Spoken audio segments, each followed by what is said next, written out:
솔직히 말하면 어머니 없으면 우리 훨씬 편할 것 같아. 분가하자. 이제 우리끼리 살고 싶어. 가족이 원한 건 나였던 게 아니라 내가 해주는 일이었구나. 이제 겉도 못하니까 버려지는 거야. 45년을 엄마로 살았는데 결국 이렇게 끝나는 거구나. 나는 짐이 됐어. 이제 떠나야 해. 이야기 시작 전 좋아요, 구독 부탁드립니다. 올해 75세. 나의 하루는 새벽부터 시작이 된다. 엄마, 양말 어디 있어요? 서랍 왼쪽 칸. 찾았어요. 근데 이거 구멍 났는데 새 거 없어요? 새벽 6시, 김정희의 하루는 아들의 목소리로 시작되었다. 침대에서 일어나기도 전에 이미 머릿속에서는 오늘 해야 할 일들이 체크리스트처럼 펼쳐졌다. 양말을 꺼내주고 아침밥을 차리고 손녀의 도시락을 싸고 남편이 쓰던 서재를 정리하고 저녁 반찬을 준비하고 그 사이사이에 끼워 넣을 빨래와 청소, 그리고 오후에 들어올 택배 정리까지. 정희는 무릎을 짚고 천천히 일어났다. 관절이 뻐근했지만 이제는 아침의 통증이 낯설지 않았다. 손목도 마찬가지였다. 평생 재봉틀을 돌리고 손바느질을 하고 설거지를 하고 걸레를 짜내며 살아온 손목은 이제 물건을 들 때마다 은근한 저항을 보냈다. 하지만 참을만 했다. 아니, 참아야 했다. 부엌으로 향하는 복도는 고요했다.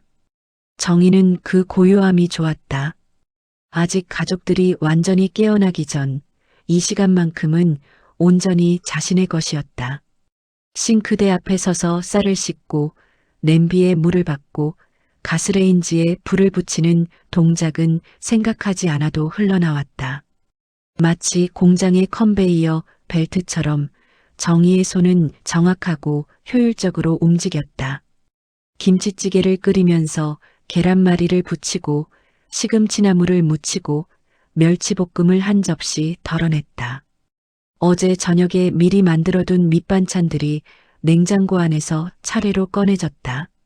정희는 반찬 용기 하나하나에 언제 만들었는지, 며칠 안에 먹어야 하는지를 정확히 기억하고 있었다. 그녀의 머릿속에는 이 집 살림의 모든 데이터가 입력되어 있었다. 할머니, 밥 다 됐어요? 손녀 유나가 교복을 입은 채로 부엌에 나타났다. 세수도 제대로 안 한 얼굴이었지만 정희는 아무 말도 하지 않았다. 아침마다 세수해라, 머리 빗어라 하는 잔소리는 며느리의 몫이었다. 정희는 그저 밥상을 차리는 사람이었다. 응, 다 됐어. 앉아. 유나는 식탁에 앉아 휴대폰을 꺼냈다. 정희는 국그릇에 찌개를 담고 밥공기에 밥을 퍼담았다. 유나 앞에 먼저 놓고 아들과 며느리 목도 차례로 준비했다. 자신의 밥은 가장 마지막이었다. 늘 그랬다. 며느리 미영이 머리를 묶으며 나왔다. 출근 준비를 마친 모습이었다. 그녀는 식탁에 앉으며 정희에게 고개를 끄덕였다. 인사치레였다. 감사의 표현이라기보다는 오늘도 잘 부탁합니다라는 확인에 가까운 제스처였다. 어머니, 오늘 유나학원 끝나는 시간 좀 확인해 주세요. 제가 회의 때문에 늦을 것 같아서요. 알았어. 정희는 유나의 학원 스케줄을 달력에 적어두었다가 저녁 무렵 문자를 보낼 것이었다. 유나를 데리러 가는 일도 저녁을 챙기는 일도 모두 정희의 역할이었다. 며느리는 회사 일로 바빴고 아들은 그보다 더 바빴다. 정희는 집의 중심축이었다. 모든 것이 그녀를 기준으로 돌아갔다. 아들 오세훈이 마지막으로 식탁에 나타났다. 넥타이를 매지 않은 채로 와이셔츠 깃을 세우며 앉았다. 그는 밥 한 술을 뜨고 나서야 정희를 쳐다봤다. 엄마, 오늘 점심 도시락 필요 없어요. 회사에서 먹을 거예요. 알았어. 정희는 이미 도시락을 준비해 두었지만 그 말을 하지 않았다. 냉장고에 넣어두었다가 내일 주면 될 일이었다. 아들은 밥을 급하게 먹고 커피를 한 모금 마신 뒤 일어섰다. 넥타이는 현관에서 매겠지. 정희는 그렇게 생각하며 설거지를 시작했다. 식구들이 하나둘 집을 나서고 정희는 혼자 남았다. 텅 빈 식탁 위에는 그녀의 밥 공기만 남아 있었다. 아직 손도 대지 않은 식은 밥이었다. 정희는 그 밥을 먹지 않고 냉장고에 넣었다. 점심때 볶음밥을 해 먹으면 됐다. 거실 소파에는 며느리가 벗어놓은 가디건이 걸려 있었다. 유나의 교과서는 탁자 위에 펼쳐져 있었다. 아들의 구두는 현관에 아무렇게나 놓여 있었다. 정희는 하나씩 제자리에 돌려놓았다. 가디건은 옷걸이에 걸고 교과서는 유나방 책상 위에 쌓고 구두는 신발장에 넣었다. 그리고 청소를 시작했다. 진공 청소기를 돌리고 걸레질을 하고 화장실을 닦았다. 오전 10시가 되자 정희는 이미 2시간 넘게 쉬지 않고 움직이고 있었다. 무릎이 욱신거렸지만 멈추지 않았다. 멈추면 오늘 해야 할 일들이 밀렸고 밀리면 내일은 더 힘들어졌다. 점심을 간단히 먹고 정희는 손녀의 체육복을 빨았다. 내일 체육 시간이 있다는 걸 미리 알고 있었다. 그 사이 택배가 도착했다. 아들이 주문한 운동화였다. 정희는 상자를 아들 방 앞에 놓아두었다. 아들은 저녁에 집에 와서 그 상자를 보고 엄마 고마워요라고 말할 것이었다. 하지만 정희는 그 말을 기다리지 않았다. 이미 익숙했기 때문이다. 오후 3시 정희는 잠시 소파에 앉았다. 텔레비전을 켜지 않았다. 그저 앉아 있었다. 창밖으로는 겨울 햇살이 조용히 쏟아졌다. 정희는 자신의 손을 내려다보았다. 주름지고 거칠고 여기저기 상처 자국이 남은 손이었다.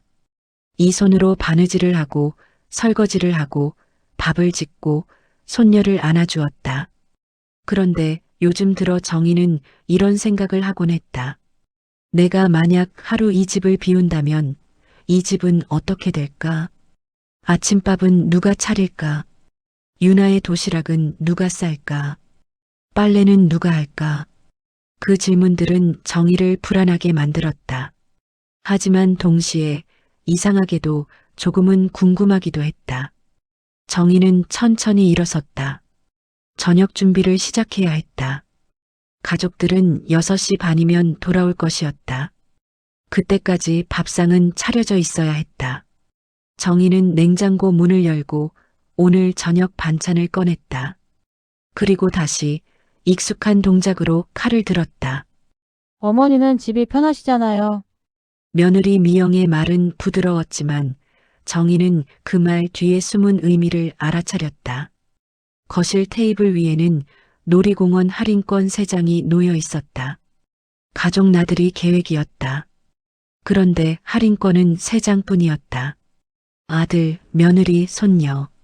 정희의 몫은 없었다. 응, 그래. 나는 집에 있을게. 정희는 웃으며 대답했다. 실망을 드러내지 않았다. 실망을 표현하는 법을 까먹은 지 오래였다.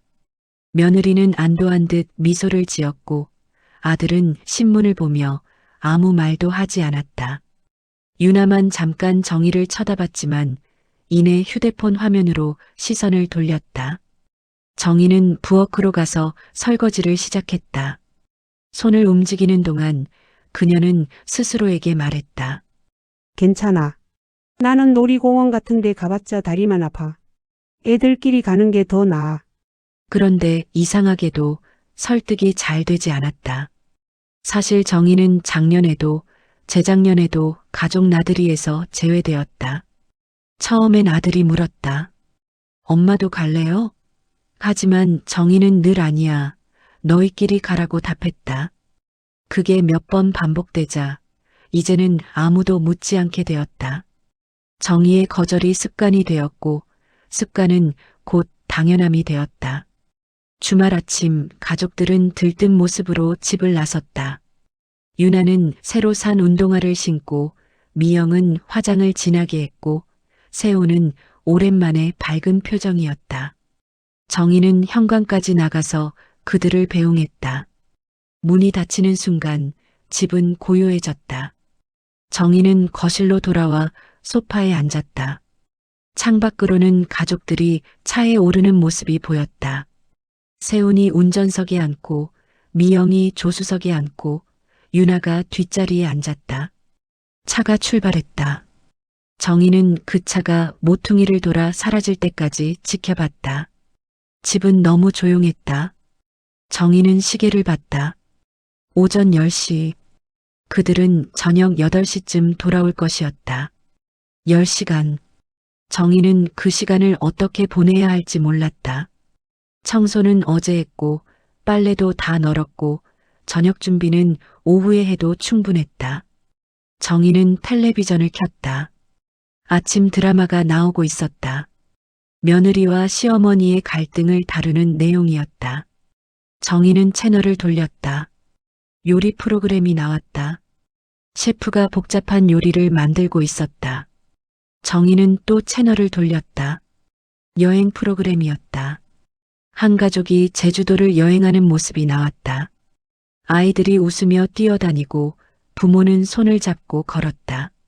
정희는 리모컨을 내려놓았다. 텔레비전을 끄지 않았지만 화면을 보지도 않았다. 그저 소리만 흘러나왔다. 정희는 자신이 언제 마지막으로 여행을 갔는지 떠올려 봤다. 남편이 살아있을 때 유나가 태어나기 전 한 번 강원도에 간 적이 있었다. 그때 정희는 50대였다. 그 이후로는 한 번도 집을 떠난 적이 없었다. 내가 없으면 집이 안 돌아가니까. 정희는 그렇게 생각했다. 실제로 그랬다. 정희가 이틀만 집을 비워도 냉장고는 엉망이 되고 빨래는 쌓이고 설거지는 밀리고 유나는 도시락 없이 학교에 갔다. 그래서 정희는 떠날 수 없었다. 아니, 떠나지 않았다. 하지만 오늘 혼자 남은 이 순간 정희는 문득 깨달았다. 자신이 집을 떠나지 않은 게 아니라 집이 자신을 놓아주지 않은 것일지도 모른다고. 오후가 되었다. 정희는 저녁 준비를 시작했다. 가족들이 좋아하는 갈비찜을 만들기로 했다. 압력솥에 고기를 넣고 양념을 하고 불을 켰다. 김이 오르기 시작했다. 정희는 그 김을 바라보며 생각했다. 저녁에 가족들이 돌아오면 갈비찜 냄새를 맡고 엄마 맛있겠다 하고 말할 것이었다. 그리고 밥을 먹고 배부르다고 하고 각자 방으로 들어갈 것이었다. 그때 정희는 또 묻지 않을 것이었다. 오늘 재미있었어? 어디 갔었어? 물어봤자 대충 네, 좋았어요 라는 대답만 돌아올 것이기 때문이었다. 정희는 가족의 하루에 대해 알지 못했다. 그들의 웃음, 대화, 추억에는 정의가 없었다. 저녁 8시 현관문이 열렸다. 가족들이 돌아왔다. 유나가 먼저 들어오며 할머니 다녀왔어요 하고 밝게 인사했다. 미영은 쇼핑백을 들고 들어왔고 세훈은 피곤한 표정이었다. 정희는 그들을 맞이하며 웃었다. 재미있었어? 네. 좋았어요. 예상한 대답이었다. 정희는 더 이상 묻지 않았다. 대신 밥 먹자라고 말했다. 가족들은 손을 씻고 식탁에 앉았다. 갈비찜이 상 위에 올라왔다. 김이 모락모락 피어올랐다. 와, 맛있겠다. 유나가 먼저 반응했다. 세훈도 고개를 끄덕였다. 미영은 정희를 보며 어머니 고생하셨어요 라고 말했다. 정희는 아니야 라고 답했다. 밥을 먹는 동안 가족들은 오늘 있었던 일을 이야기했다. 놀이기구를 탔던 것, 맛있는 음식을 먹었던 것, 유나가 인형을 받은 것. 정희는 조용히 그 이야기를 들었다. 그녀는 그 이야기 속에 없었다. 마치 투명인간처럼 정희는 그들의 추억 밖에 서 있었다. 식사가 끝나고 가족들은 각자 방으로 들어갔다. 정희는 혼자 설거지를 했다. 그릇을 씻으면서 정희는 오늘 하루를 돌아봤다. 가족이 없는 10시간. 그 시간 동안 정희는 무엇을 했을까? 텔레비전을 켜고 채널을 돌리고 요리를 하고 기다렸다. 나는 항상 기다리는 사람이구나. 정희는 그렇게 중얼거렸다. 설거지를 마치고 정희는 자신의 방으로 들어갔다. 작은 방이었다. 침대와 옷장, 그리고 낡은 서랍장 하나가 전부였다. 정희는 침대에 누웠다. 천장을 바라봤다. 천장에는 오래된 얼룩이 있었다. 몇 년 전 장마 때 생긴 것이었다. 정희는 눈을 감았다. 오늘 가족들이 갔던 놀이공원을 상상해봤다. 회전목마, 롤러코스터, 솜사탕 파는 가게. 정희는 그곳에 없었다. 하지만 상상 속에서만큼은 정희도 그곳에 있었다. 유나와 손을 잡고 걸었다. 세훈이 정희의 팔을 부축했다. 미영이 어머니, 여기 앉으세요 하고 자리를 양보했다. 하지만 그것은 상상일 뿐이었다. 정희는 눈을 떴다. 현실로 돌아왔다. 작은 방, 낡은 천장, 조용한 밤. 정희는 이불을 덮었다. 내일도 똑같은 하루가 시작될 것이었다. 어머니 괜찮으세요? 며느리의 목소리가 들렸지만 정희는 대답하지 못했다. 손목에서 시작된 통증이 팔 전체로 퍼지고 있었다. 정희는 싱크대에 손을 짚고 간신히 버티고 있었다. 설거지를 하던 중이었다. 무거운 냄비를 들어 올리려던 순간 손목이 꺾이면서 날카로운 통증이 몰려왔다. 괜찮아. 잠깐. 괜찮아. 정희는 억지로 웃으며 고개를 끄덕였다. 미영은 잠시 망설이다가 무리하지 마세요라고 말하고는 거실로 돌아갔다. 정희는 천천히 손목을 돌려봤다. 욱신거렸다. 하지만 설거지는 끝내야 했다. 정희는 다시 수세미를 들었다. 통증은 어제 오늘 일이 아니었다.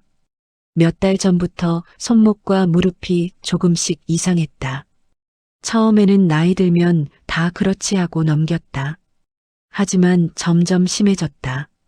아침에 일어날 때 무릎이 뻣뻣했고 물건을 들 때 손목에 힘이 들어가지 않았다.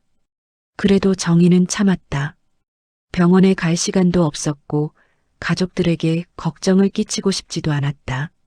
하지만 오늘은 달랐다. 통증이 너무 심했다.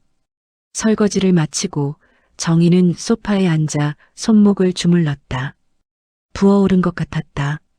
정희는 냉장고에서 얼음을 꺼내 수건에 싸서 손목에 대었다. 차가운 감촉이 통증을 조금 가라앉혔다. 그날 저녁 정희는 아들에게 말했다. 세훈아, 나 병원 좀 가봐야 할 것 같아.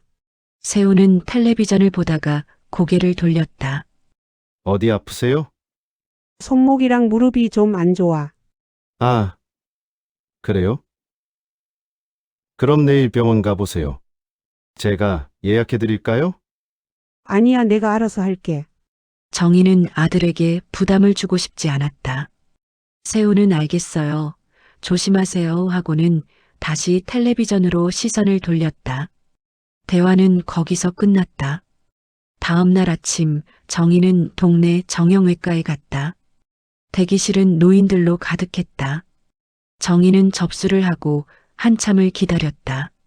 차례가 되어 진료실에 들어가자 의사는 정희의 손목을 만져보고 엑스레이를 찍어보자고 했다. 엑스레이 결과를 보며 의사는 말했다. 손목 터널 증후군이 심하시네요. 무릎도 퇴행성관절염 초기 증상이 보입니다. 오래 방치하셨어요? 몰랐어요. 통증 없으셨어요? 있긴 했는데. 그냥 참았어요. 의사는 한숨을 쉬며 처방전을 끊었다. 약 드시고 물리치료 받으세요. 그리고 손목이랑 무릎에 물이 가는 일은 당분간 하지 마세요. 물이 가는 일이요? 설거지, 청소, 무거운 거 드는 것, 오래 서 있는 것, 다 피하셔야 해요. 정희는 고개를 끄덕였지만 속으로는 생각했다. 그럼 뭘 하라는 거지? 집안일을 하지 말라는 건 정희에게는 숨을 쉬지 말라는 말과 같았다. 집으로 돌아와서 정희는 약봉지를 식탁 위에 놓았다. 아무도 없었다. 가족들은 모두 나가고 집은 텅 비어 있었다. 정희는 주방을 둘러봤다. 싱크대에는 아침 설거지가 쌓여 있었다. 빨래통에는 빨래가 가득했다. 청소기는 구석에 세워져 있었다. 내가 안 하면 누가 하지? 정희는 손목에 파스를 붙이고 무릎에 보호대를 찼다. 그리고 다시 일을 시작했다. 의사의 말은 이상적인 조언일 뿐이었다. 현실에서는 쉴 수 없었다. 집안일은 매일 쌓였고 가족들은 정희가 해주기를 기다렸다. 설거지를 하면서 정희는 이를 악물었다. 손목이 쑤셨지만 멈추지 않았다. 빨래를 널면서 무릎이 욱신거렸지만 계속했다. 청소를 하면서 온몸이 무거웠지만 끝냈다. 저녁이 되어 가족들이 돌아왔다. 유나가 할머니, 병원 다녀오셨어요? 하고 물었다. 응, 다녀왔어. 뭐래요? 별거 아니래. 약 먹으면 된대. 다행이다. 유나는 밝게 웃으며 자기 방으로 들어갔다. 세훈도 괜찮으시죠? 하고 물었고 정희는 응, 괜찮아 하고 답했다. 그것으로 끝이었다. 아무도 정희에게 쉬세요. 제가 할게요 하고 말하지 않았다. 밤이 되었다. 정희는 침대에 누워 손목을 들여다봤다. 붓기가 조금 가라앉았지만 여전히 아팠다. 무릎도 마찬가지였다. 정희는 천장을 바라보며 생각했다. 이 몸으로 언제까지 버틸 수 있을까? 정희는 72살이었다. 아직 건강하다고 생각했지만 몸은 정직했다. 한계를 보내고 있었다. 그런데 정희는 멈출 수 없었다. 가족이 그녀를 필요로 했기 때문이었다. 아니, 정확히 말하면 가족이 그녀의 기능을 필요로 했다. 정희는 눈을 감았다. 내일도 똑같은 하루가 시작될 것이었다. 아침밥을 짓고 설거지를 하고 빨래를 하고 청소를 하고 손목이 아프든 무릎이 아프든 정희는 그 일들을 해낼 것이었다. 왜냐하면 그게 정희의 역할이었으니까. 하지만 깊은 밤 고요 속에서 정희는 작은 목소리로 중얼거렸다. 나도 좀 쉬고 싶은데. 그 말은 아무도 듣지 못했다. 병원 귀가 길 정희는 버스 손잡이를 잡고 창밖을 바라봤다. 물리치료를 받고 왔지만 몸은 여전히 무거웠다. 손목에 붙인 테이핑은 뻣뻣했고 무릎 보호대는 답답했다. 버스가 흔들릴 때마다 몸이 한쪽으로 쏠렸고 정희는 간신히 균형을 잡았다. 집에 도착했을 때는 저녁 6시가 넘어 있었다. 현관문을 열고 들어서는 순간 정희는 멈칫했다. 집이 너무 조용했다. 불도 켜져 있지 않았다. 거실은 어둠에 잠겨 있었고 주방도 마찬가지였다. 정희는 가방을 내려놓고 불을 켰다.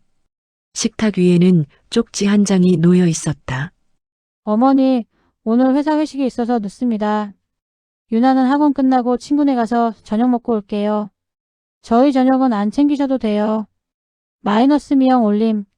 정희는 쪽지를 읽고 천천히 의자에 앉았다. 집에 아무도 없었다. 저녁을 준비할 필요도 없었다. 밥을 차릴 사람도 없었다. 정희는 텅 빈 식탁을 바라봤다. 평소라면 이 시간에는 국을 끓이고 반찬을 데우고 밥을 푸고 있을 시간이었다. 하지만 오늘은 그럴 필요가 없었다. 정희는 일어나 냉장고를 열었다. 어제 만들어둔 된장찌개가 남아 있었다. 정희는 작은 냄비에 찌개를 덜어대었다. 혼자 먹을 밥이었다. 전자레인지에 밥을 데우고 김치 몇 조각을 덜어냈다. 그것이 정희의 저녁이었다. 혼자 밥을 먹는 것은 낯설었다. 평소에는 가족들과 함께 식사를 했다. 유나가 학교 이야기를 하고 세훈이 회사 불만을 늘어놓고 미영이 동네 소식을 전했다. 정희는 그 이야기들을 들으며 밥을 먹었다. 그런데 오늘은 아무 소리도 없었다. 숟가락이 그릇에 부딪히는 소리만 조용히 울렸다. 밥을 다 먹고 정희는 설거지를 했다. 그릇 하나, 냄비 하나. 금방 끝났다. 평소 같으면 식구들 그릇까지 해서 한참이 걸렸을 텐데 오늘은 5분도 안 걸렸다. 정희는 마른 행주로 그릇을 닦으며 생각했다. 이렇게 간단할 수도 있구나. 거실로 돌아와 소파에 앉았다. 시계를 봤다. 7시.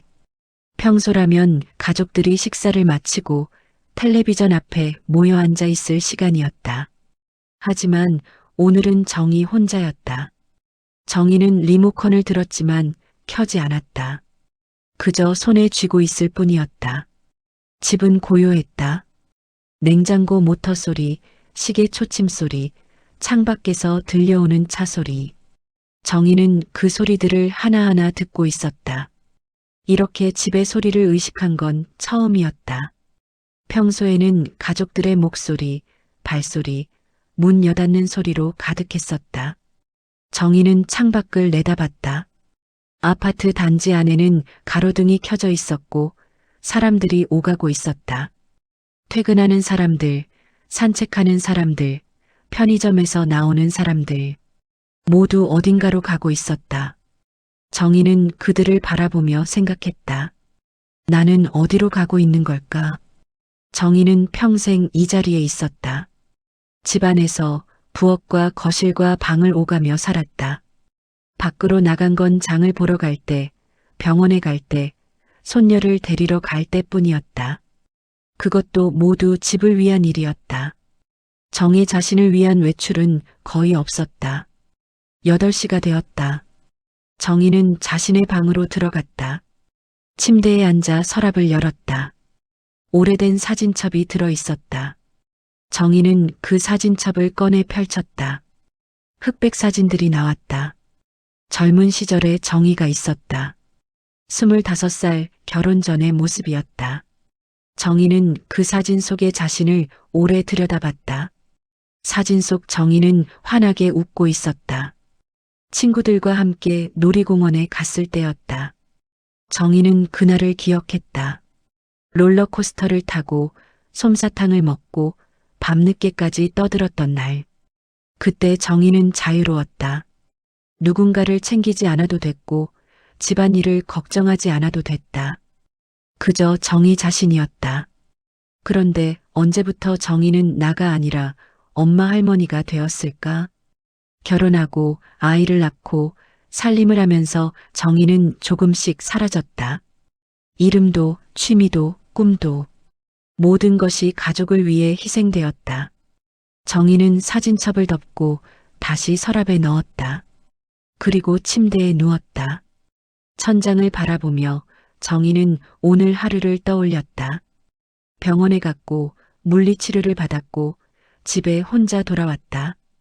가족은 없었고 저녁은 혼자 먹었다. 그런데 이상하게도 오늘 하루가 그리 나쁘지 않았다. 내가 없어도 이 집은 굴러가겠지. 정희는 그렇게 중얼거렸다. 가족들은 회식을 하고 친구 집에 가서 밥을 먹었다. 정희가 없어도 그들은 잘 지냈다. 정희는 그 사실이 슬프기도 했지만 한편으로는 안심이 되기도 했다. 밤이 깊어졌다. 정희는 눈을 감았다. 하지만 잠이 오지 않았다.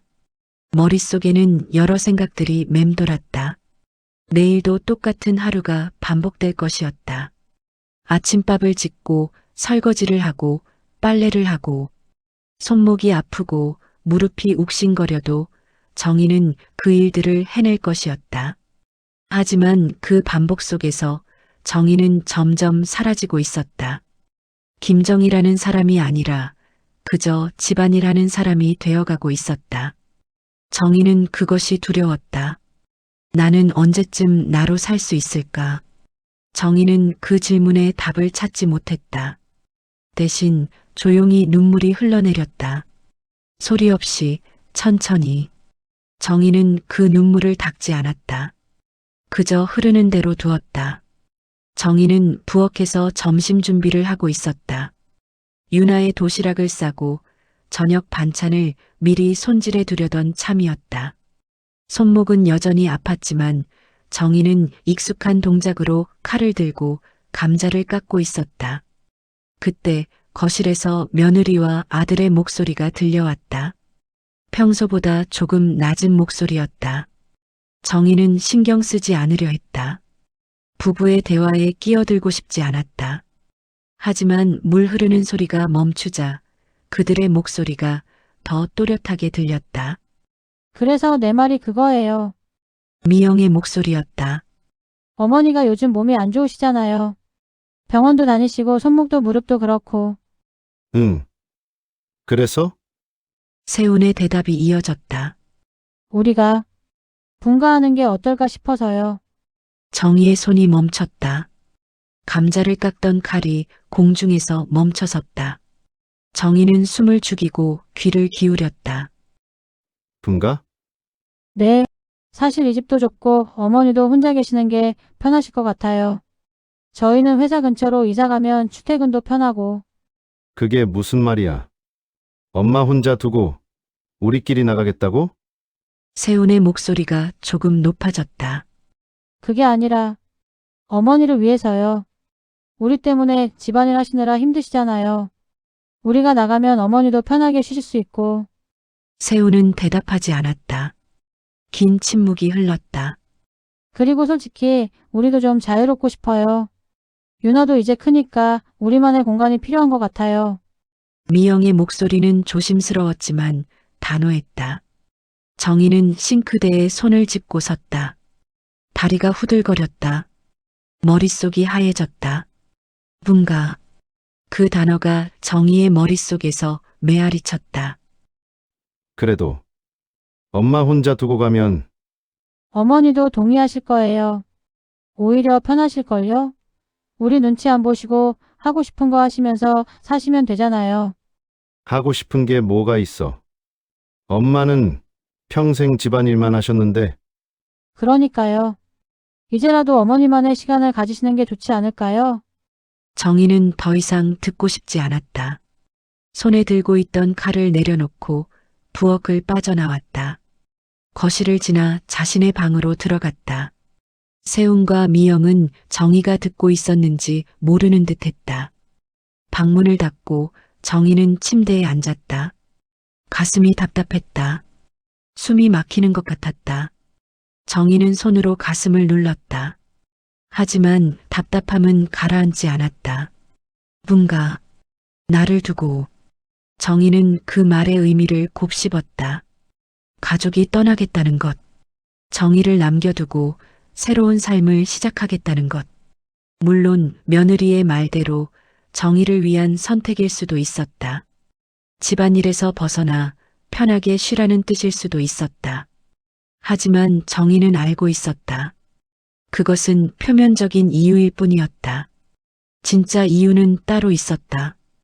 가족들이 정희의 존재가 부담스러워졌기 때문이었다. 늙고 아프고 느린 정희가 그들의 삶을 방해한다고 느꼈기 때문이었다. 정희는 창밖을 내다봤다. 겨울 하늘은 잿빛이었다. 나뭇가지들은 앙상했다. 정희는 그 풍경을 바라보며 생각했다. 자신도 저 나무처럼 앙상하게 남겨질 것이라고. 문 밖에서 발소리가 들렸다. 세운의 목소리가 들려왔다. 엄마, 괜찮으세요? 정희는 대답하지 않았다. 세운은 문을 두드렸다. 엄마, 응, 괜찮아. 정희는 간신히 목소리를 냈다. 들어가도 돼요? 아니, 괜찮아. 좀 쉬고 있어. 알겠어요. 점심은 제가 차릴게요. 그래. 발소리가 멀어졌다. 정희는 다시 혼자가 되었다. 방 안은 조용했다. 하지만 정희의 머릿속은 시끄러웠다. 여러 생각들이 뒤엉켜 흘러갔다. 나는 짐이 된 걸까? 정희는 그 질문을 스스로에게 던졌다. 그동안 가족을 위해 살았다. 밥을 짓고 빨래를 하고 청소를 하고 손녀를 키우고 아들을 챙기고 며느리를 도왔다. 그런데 결국 정희는 짐이 되었다.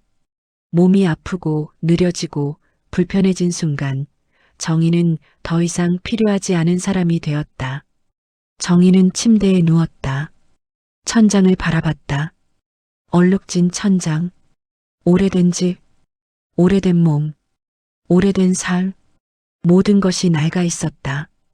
그때 정희는 문득 깨달았다.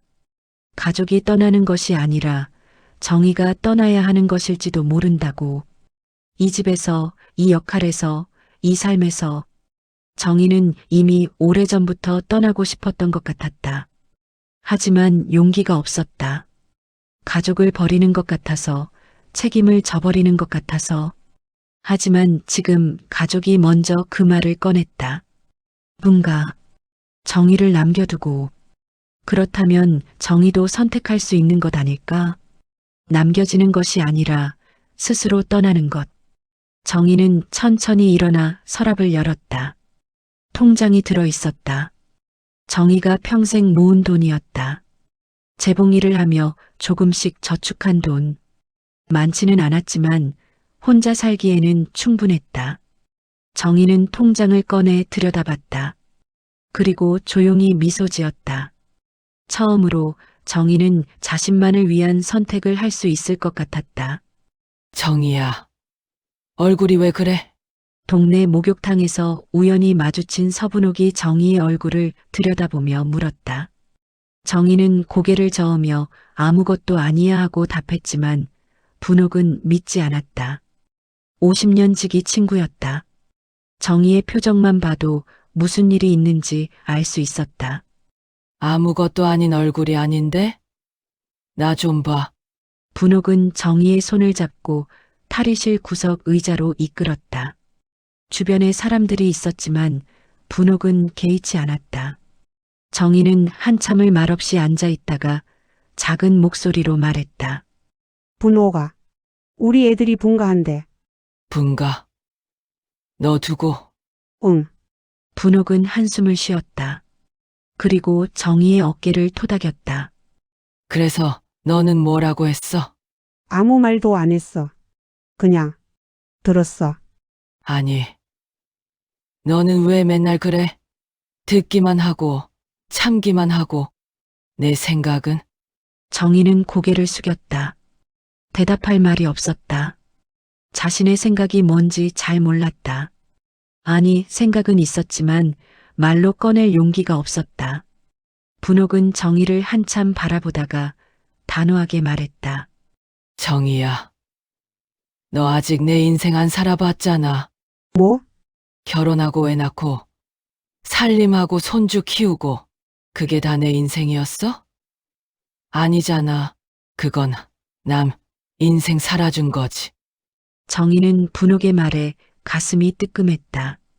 분옥은 계속 말을 이었다. 나도 그랬어.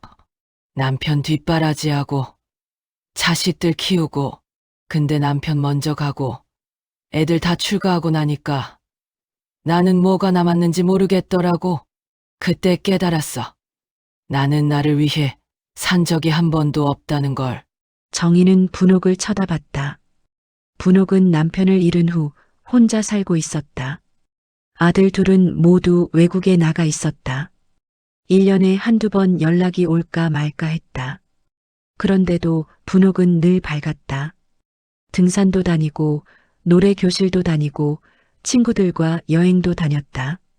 나는 남편 죽고 나서야 내 인생을 찾았어. 근데 너는 왜 아직도 기다려? 누가 허락해줄 때까지? 나는 가족이 필요로 하니까. 필요로 해. 진짜. 아니면 내가 필요하다고 착각하는 거 아냐? 분옥의 말이 날카로웠다. 정희는 반박하려 했지만 말이 나오지 않았다. 분옥이 옳았다. 가족은 정희를 필요로 하는 게 아니라 정희가 해주는 일을 필요로 했다. 밥 짓기, 설거지, 빨래. 그것들을 해줄 사람이 필요한 것이었다. 정희야, 솔직히 말할게. 내 가족들 너 없어도 잘 살아. 매일 밥 해주고, 청소해주고. 그러니까 애들이 당연하게 생각하는 거야. 근데 너 없으면 처음엔 불편하겠지.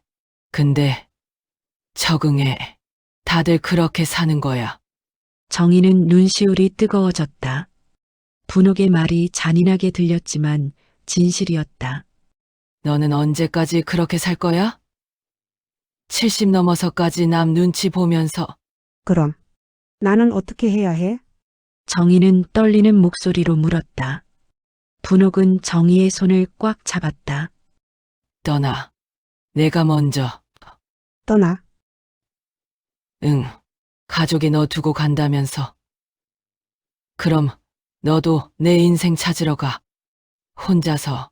정희는 분옥의 눈을 똑바로 쳐다봤다. 분옥의 눈빛은 진지했다. 나 혼자서 어디로 가? 이 나이에. 나이가 뭐가 중요해? 우리 아직 건강하잖아. 10년, 20년 더 살 수 있어. 그 시간을 어떻게 쓸 건데. 또 누군가 시켜주는 일만 하면서. 정희는 대답하지 못했다. 분옥은 가방에서 휴대폰을 꺼냈다. 내가 요즘 부동산 앱 깔아서 보거든. 지방에 괜찮은 원룸들 많아. 저렴하고 조용하고 혼자 살기 딱 좋아. 분옥은 휴대폰 화면을 정희에게 보여주었다. 여러 매물들이 올라와 있었다. 작은 원룸, 투룸. 월세도 생각보다 저렴했다. 너 저축한 거 있잖아. 그걸로 충분히 시작할 수 있어. 근데 가족들한테는 뭐라고? 말할 것도 없어. 그냥 가면 돼. 어차피 애들도 나갈 거라며. 너도 나가는 거야. 각자 살자고. 정희는 휴대폰 화면을 들여다봤다. 낯선 동네들, 낯선 집들. 하지만 이상하게도 두렵기보다는 설렜다. 마치 젊은 시절 처음 혼자 자취방을 얻었을 때처럼. 나 할 수 있을까? 할 수 있어. 아니, 해야 해. 안 그러면 너 평생 후회해. 분옥은 정희의 등을 토닥이며 말했다. 정희야, 너는 평생 착하게 살았어.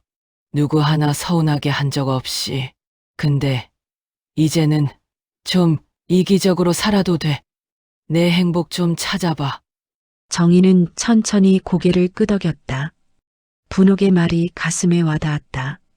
그동안 정희는 자신의 행복을 한 번도 생각해 본 적이 없었다. 늘 가족의 행복이 우선이었다. 하지만 이제는 정희 자신을 생각해도 되는 것 같았다.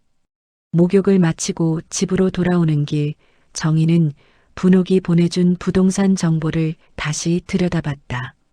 내륙의 작은 도시, 조용한 동네, 시장과 온천이 가까운 곳.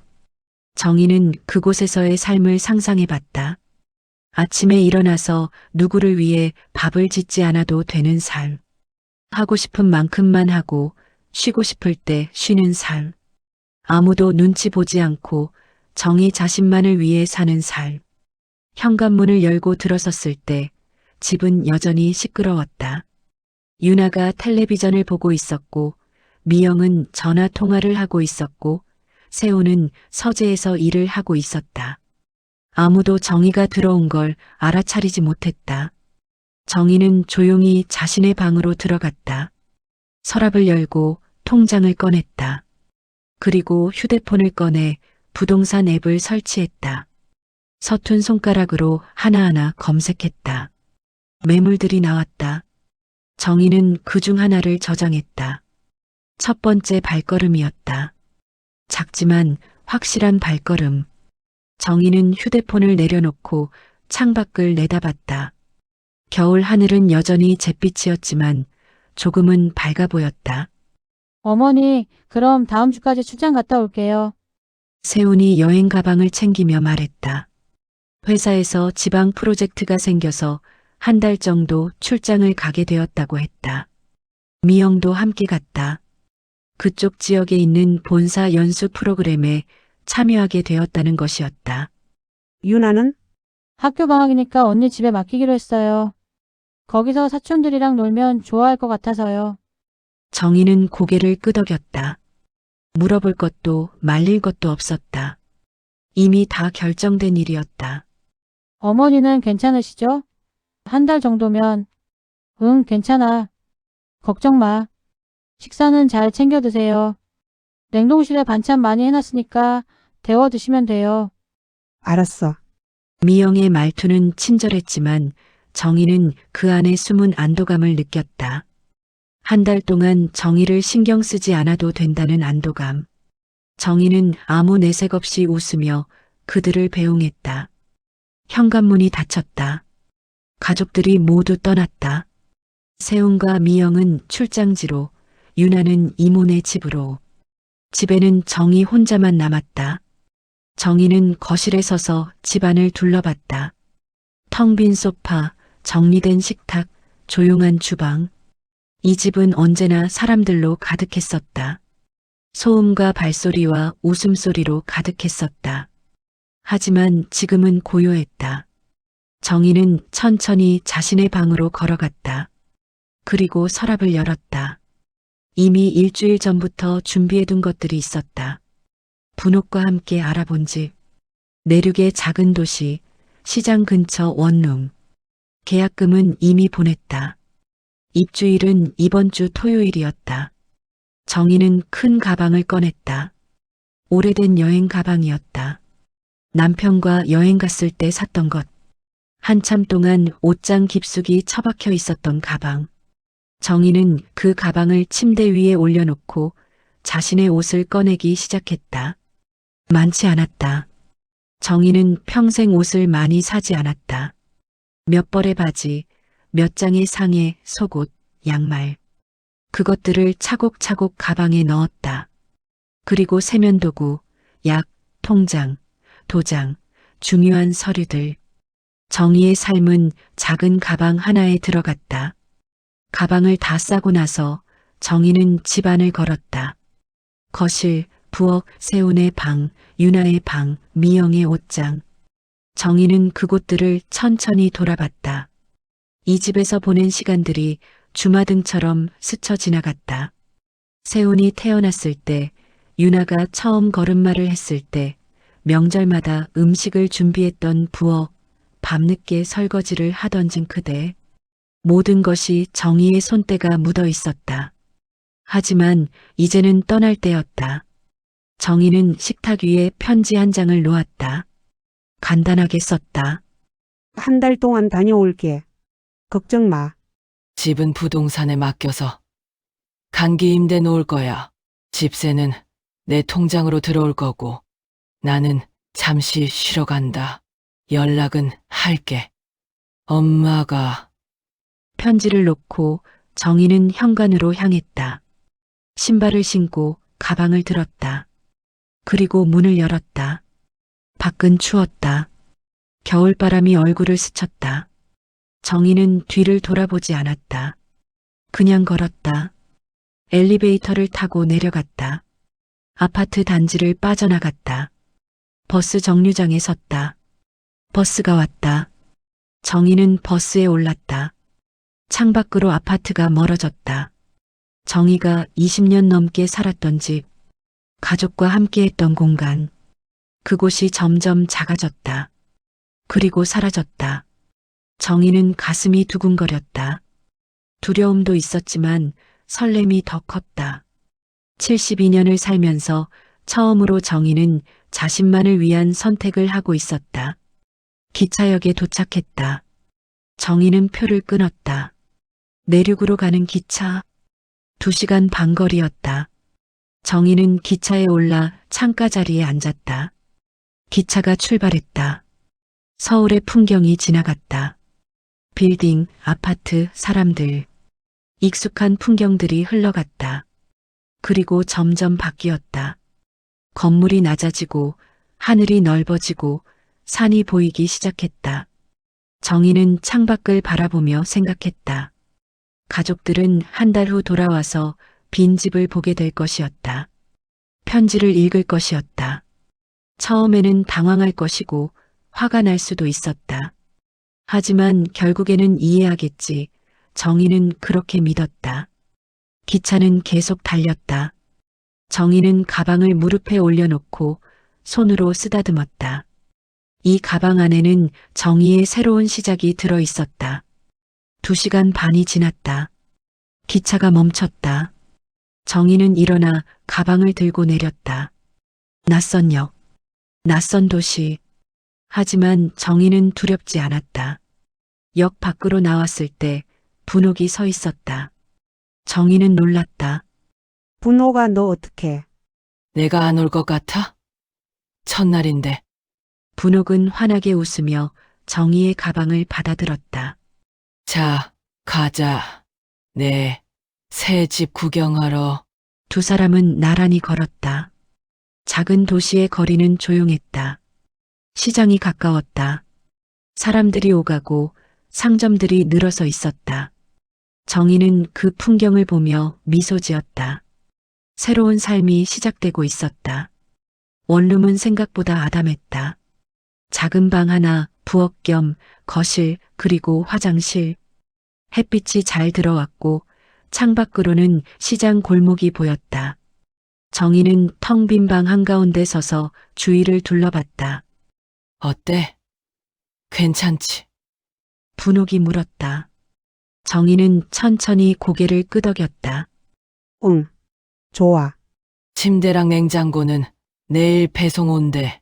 오늘은 우리 집에서 자. 고마워, 분호가. 뭘. 나도 이 동네 산지 1년 됐는데. 내가 와서 좋아. 분옥은 이 동네로 이사 온 지 1년이 되었다. 남편이 세상을 떠난 후 서울에 큰 집을 정리하고 이곳으로 왔다. 아들들은 반대했지만 분옥은 밀어붙였다. 혼자 사는데 큰 집이 필요 없었고 복잡한 서울보다는 조용한 곳에서 살고 싶었다. 이 동네는 노인들 많아. 다들 혼자 살거나 부부만 사는 집들이야. 서로 간섭 안 하고 필요할 때만 도와주고 딱 좋아. 분옥의 말대로 복도에서 마주친 이웃들은 나이가 많았다. 하지만 모두 표정이 밝았다. 서로 인사를 나누고 가벼운 농담을 주고받았다. 정희는 그 분위기가 낯설었지만 나쁘지 않았다.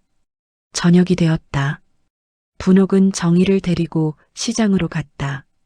시장은 활기찼다. 생선가게, 야채가게, 반찬가게, 떡집. 상인들이 손님을 부르는 소리, 흥정하는 소리, 웃음소리가 뒤섞였다. 여기는 물가가 서울보다 반값이야. 그리고 다들 친절해. 분옥은 단골 반찬 가게로 정희를 데려갔다. 가게 주인 아주머니는 50대쯤 되어 보였다. 언니, 새로 이사 온 친구예요. 잘 부탁드려요. 아이고, 어서 오세요. 앞으로 자주 오세요. 반찬 싸게 드릴게요. 주인 아주머니는 환하게 웃으며 반찬을 몇 가지 덤으로 더 담아주었다. 정희는 어색하게 웃으며 인사했다. 감사합니다. 에이, 뭐려. 이 동네 오래 사셔야 해요. 좋은 데예요.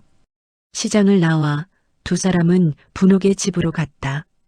분옥의 집도 원룸이었지만 정희의 집보다 조금 넓었다. 작은 테이블, 침대, 책장, 그리고 화분 몇 개. 간소했지만 따뜻했다. 저녁을 먹으며 분옥이 물었다. 가족들한테 연락 왔어? 아직. 아마 내일쯤 편지 볼 거야. 연락 오면 뭐라고 할 거야? 그냥. 잘 있다고. 걱정하지 말라고. 좀 섭섭하진 않아? 정희는 잠시 생각하다가 대답했다. 섭섭하긴 한데. 후회는 안 돼. 그래. 그거면 됐어. 밤이 깊어졌다. 정희는 분옥의 집 작은 이불 속에 누웠다. 천장을 바라봤다. 낯선 천장이었다. 서울집의 얼룩진 천장이 아니라 깨끗한 흰색 천장이었다. 정희는 눈을 감았다. 서울에 있는 가족들을 떠올렸다. 세훈과 미영은 출장지에서 일하고 있을 것이고 유나는 이모네 집에서 사촌들과 놀고 있을 것이었다. 그들은 정이 없이도 잘 지내고 있었다. 그 생각이 슬프기도 했지만 한편으로는 홀가분했다. 정희는 더 이상 그들의 하루를 책임지지 않아도 되었다. 아침밥을 차리지 않아도, 도시락을 싸지 않아도, 설거지를 하지 않아도 되었다. 다음 날 아침 정희는 분옥과 함께 새 집으로 갔다. 배송기사가 침대와 냉장고를 날라왔다. 간단한 가구들을 배치하고 나니 집다운 모습이 갖춰졌다. 이제 진짜 내 집이네. 분옥이 말했다. 정희는 고개를 끄덕이며 방 안을 둘러봤다. 작지만 온전히 자신만의 공간이었다. 누구 눈치 보지 않아도 되는 공간.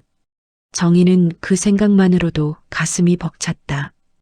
이따 저녁에 동네 어르신들 모임 있어. 같이 갈래? 모임?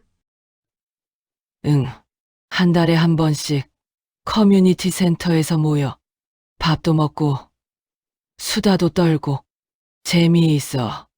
정희는 망설였다. 낯선 사람들과 어울리는 게 두려웠다. 하지만 분옥의 눈빛을 보니 거절하기 어려웠다. 그래, 가볼게. 저녁 6시 정희는 분옥과 함께 커뮤니티 센터로 갔다. 작은 건물이었지만 아는 사람들로 북적였다. 대부분 60대 이상의 노인들이었다. 하지만 모두 활기차 보였다. 분옥 씨 왔어요? 한 할머니가 다가와 인사했다. 분옥은 정희를 소개했다. 제 친구예요. 이번에 이사 왔어요. 아이고, 어서 오세요. 환영해요. 사람들이 하나둘 모여들었다. 정희를 반겼다. 이름을 물어보고 어디서 왔는지 물어봤다. 정희는 어색하게 대답했지만 사람들은 따뜻하게 맞아주었다. 저녁 식사가 시작되었다. 간단한 한식 뷔페였다. 정희는 밥을 조금 떠서 반찬을 몇 가지 담았다. 분옥 옆에 앉아 식사를 했다.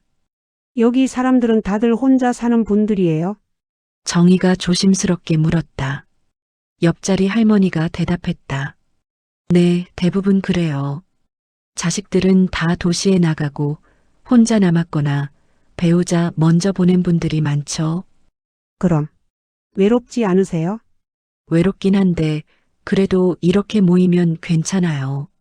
서로 안부도 묻고 도와주고. 혼자지만 혼자가 아니에요. 할머니는 웃으며 말했다. 정희는 그 말이 위로가 되었다. 식사 후 사람들은 자유롭게 수다를 떨었다.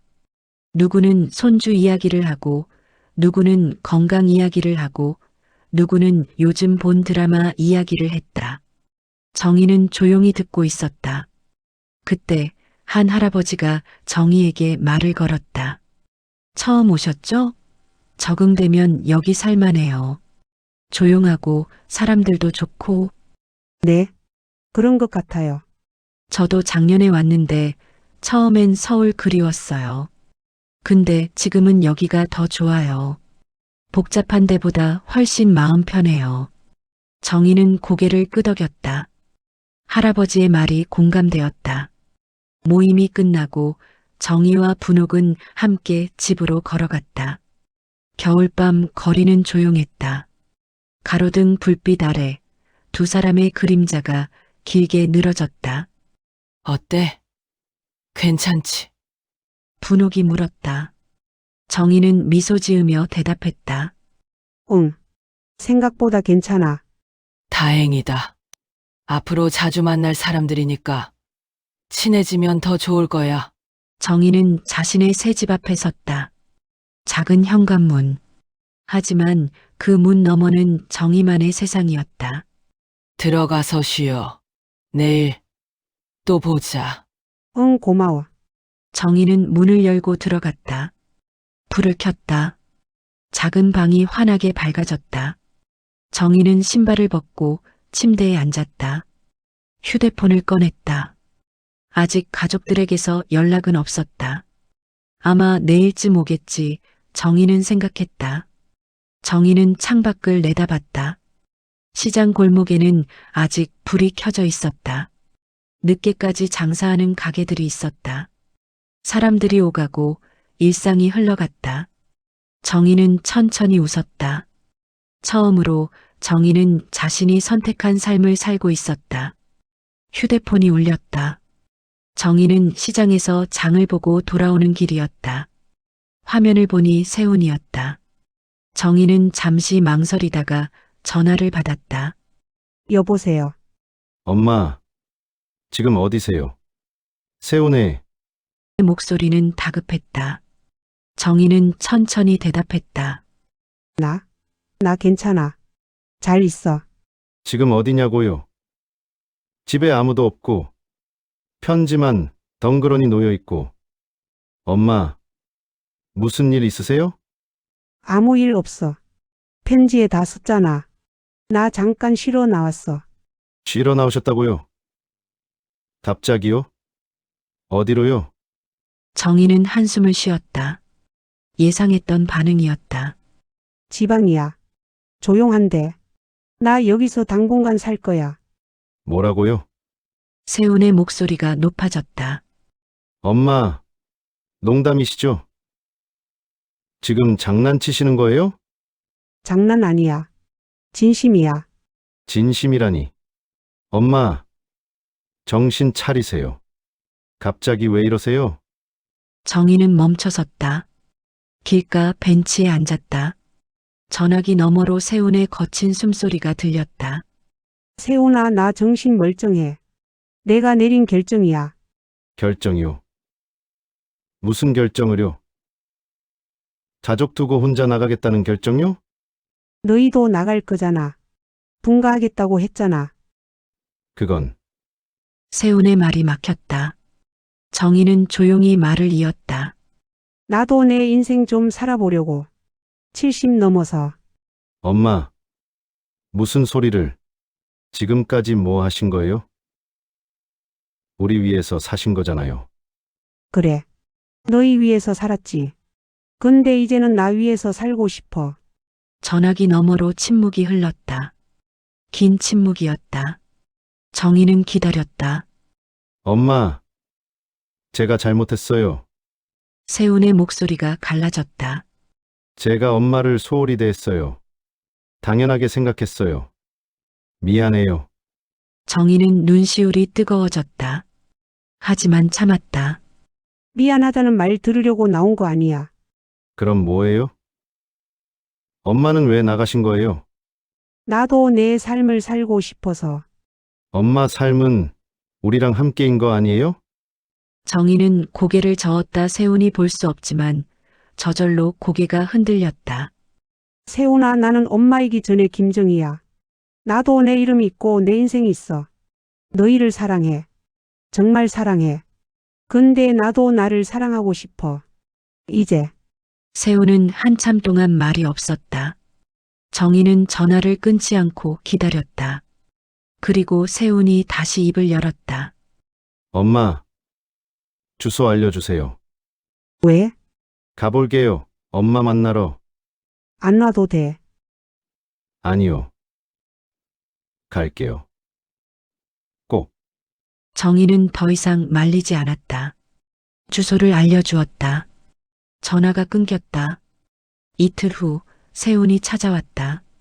정희는 집 앞에서 그를 맞이했다. 세훈은 여행 가방을 끌고 왔다. 출장지에서 바로 온 것 같았다.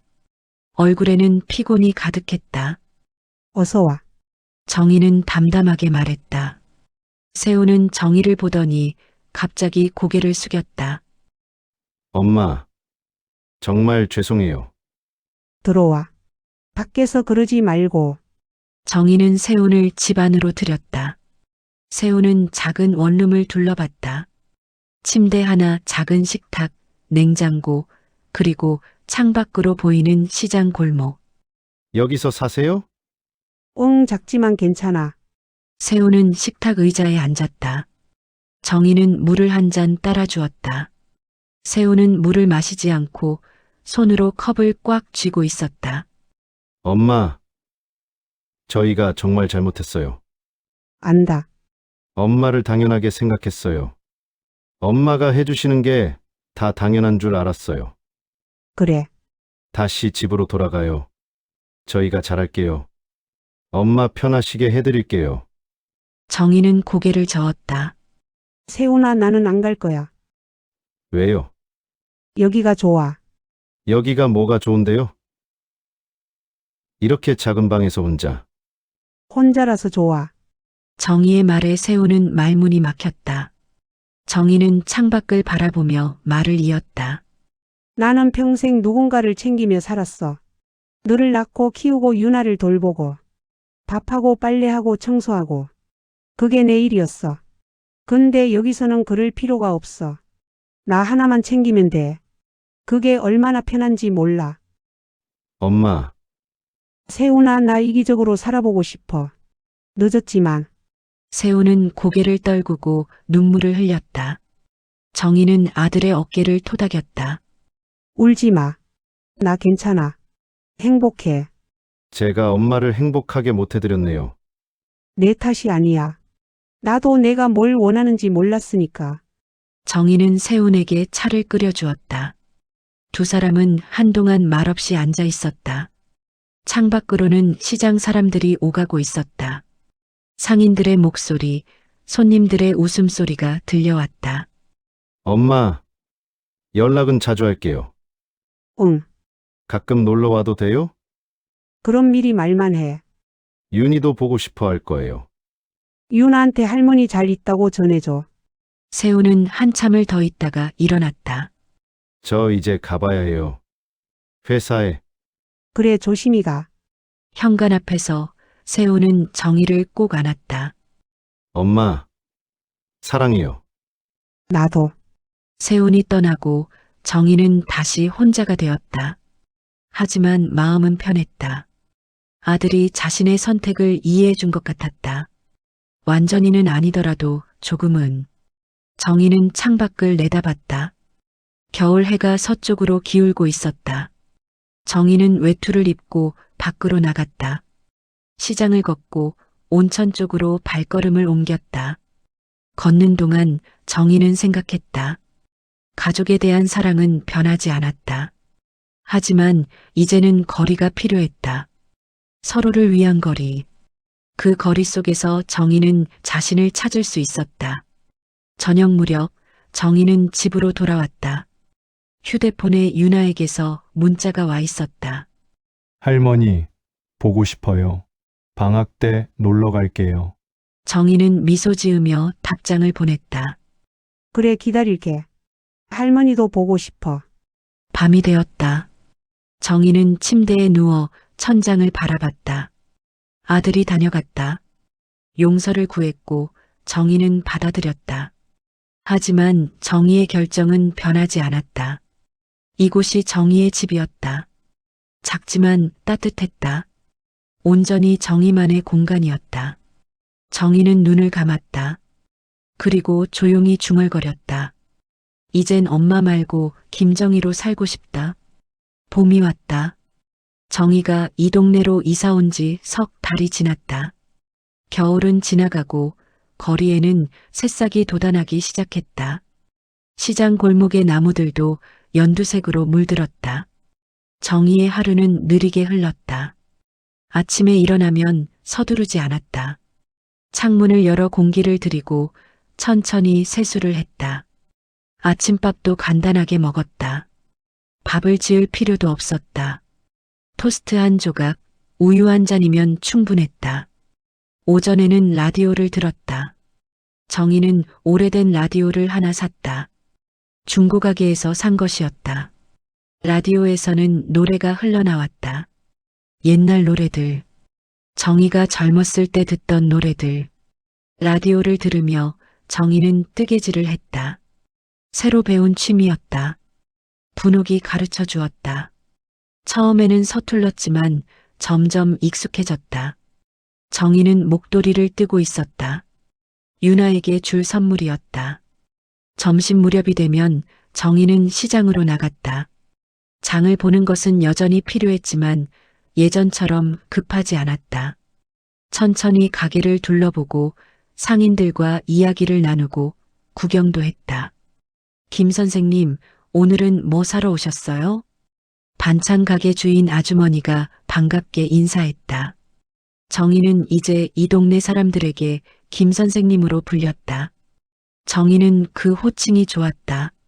엄마도 할머니도 아닌 자신의 이름으로 불리는 것. 오늘은 두부 좀 사려고요. 네, 아침에 막 들어온 거예요. 신선해요. 주인 아주머니는 두부를 싸주며 덤으로 콩나물 한 줌을 더 넣어주었다. 이거 드시고 건강하세요.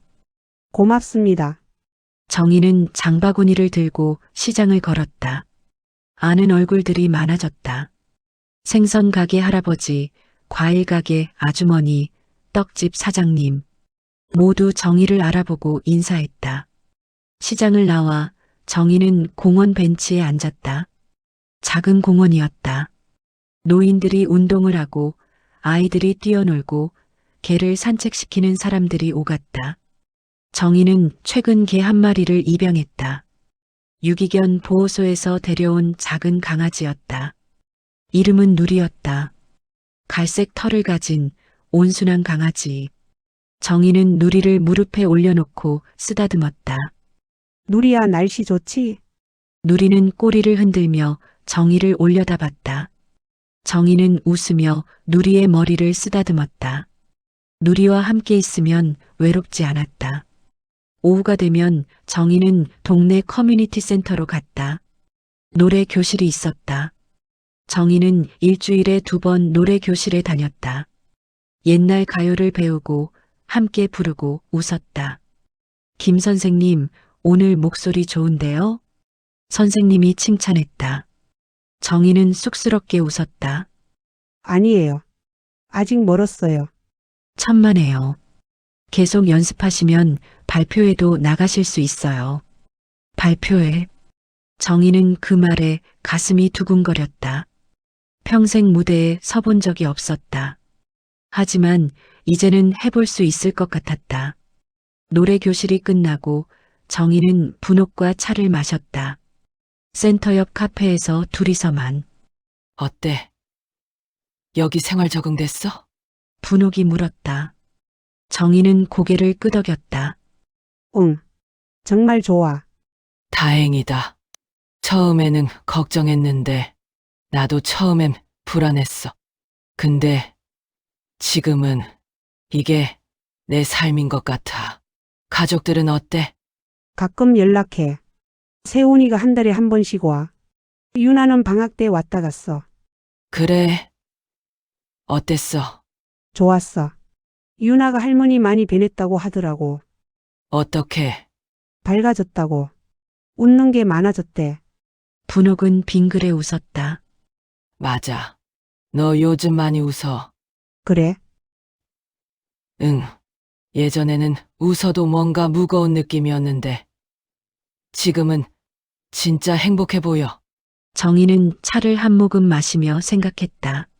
맞는 말이었다. 정희는 지금 행복했다. 가족과 떨어져 있어도, 혼자 살아도, 작은 집에 살아도 이곳에서 정희는 온전히 자신이었다. 저녁이 되어 집으로 돌아오면 정희는 간단히 저녁을 먹었다.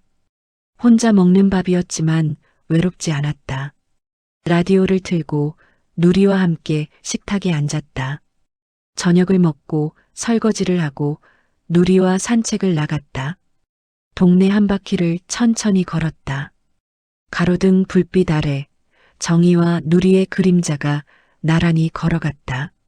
산책을 마치고 집으로 돌아오면 정희는 침대에 누워 책을 읽었다. 도서관에서 빌려온 책이었다. 소설, 수필, 시집. 정희는 읽고 싶은 걸 읽었다. 밤이 깊어지면 정희는 불을 끄고 잠자리에 들었다. 창밖으로는 달빛이 들어왔다. 조용한 밤이었다. 정희는 눈을 감으며 생각했다. 이 삶이 완벽하지는 않았다. 가끔 가족이 그리웠고 서울 집이 떠오르기도 했다. 하지만 후회는 없었다. 정희는 떠난 게 아니었다. 확장한 것이었다. 엄마에서 김정희로, 가족의 울타리에서 자신만의 세상으로, 봄바람이 창문 틈으로 스며들었다. 정희는 그 바람을 느끼며 조용히 미소 지었다. 나는 떠난 게 아니라 내 삶을 확장했을 뿐이었다. 그 생각과 함께 정희는 깊은 잠에 빠져들었다. 72세 김정희는 더 이상 그 집의 어른이 아니었다. 이제 그녀는 내 삶의 주인이었다. 늦었지만 시작했다. 그리고 그것으로 충분했다. 정희의 새로운 삶은 계속되고 있다. 매일 아침 라디오를 듣고 시장을 걷고 누리와 산책하고 친구들과 웃고 노래를 부르고 작지만 확실한 행복 속에서 그리고 가끔 아들이 전화를 한다.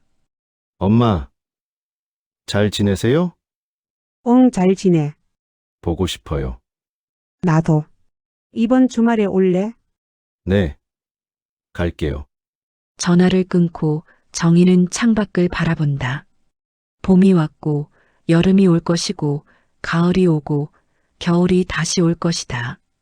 계절은 돌고 돌지만 정희의 삶은 더 이상 제자리 걸음이 아니다.